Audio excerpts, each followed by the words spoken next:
စပင်တန်ကျင်တဲ့ဆိုမှဒီနည်းကိုလုပ်အဲ့ဒါပါလဲဆိုတော့အခုပြထား၄ညင်းပွင့်ရေ200 ml တွေကို၄ညင်းပွင့်15ပွင့်လောက်ထည့်ပြီးတော့3နာရီစိန်ထား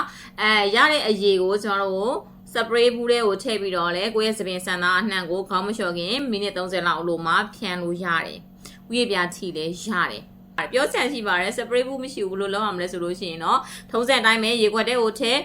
ပြီးတာနဲ့လက်နဲ့ပဲအဲ့တော့ကျွန်တော်တို့ဥယျာဉ်ပြအနဒီစပင်ဆန်သားအနှံ့ကိုလိမ့်ပါအချိန်ပြလို့ရှိရင်ဓာတုနေတဲ့ရှမ်ပူနဲ့ခေါင်းလျှော်ချပေးပါဒီတိုင်းတာတစ်ပတ်ကို2ကြိမ်လောက်လုပ်ပေးမယ်ဆိုလို့ရှိရင်အခုကြည့်နေတဲ့မိတ်ဆွေလိုက်လုပ်မယ်ဆိုလို့ရှိရင်ပေါ့နော်စပင်တွေအများကြီးစပင်တွေတန်လာတာတွေ့ရလိမ့်မယ်စပင်တွေအုံထူလာတွေ့ရလိမ့်မယ်ဘာလို့လဲဆိုစပင်အသစ်တွေအများကြီးပြန်ပေါက်လာလိမ့်မယ်နော်လိုက်လို့ကြည့်ပါအရန်နဲ့လွယ်ကူတဲ့ရိုးရှင်းတယ်နော်အယောင်တဘာဝနေကိုပေးတဲ့အခါမှာထူးခြားရမယ်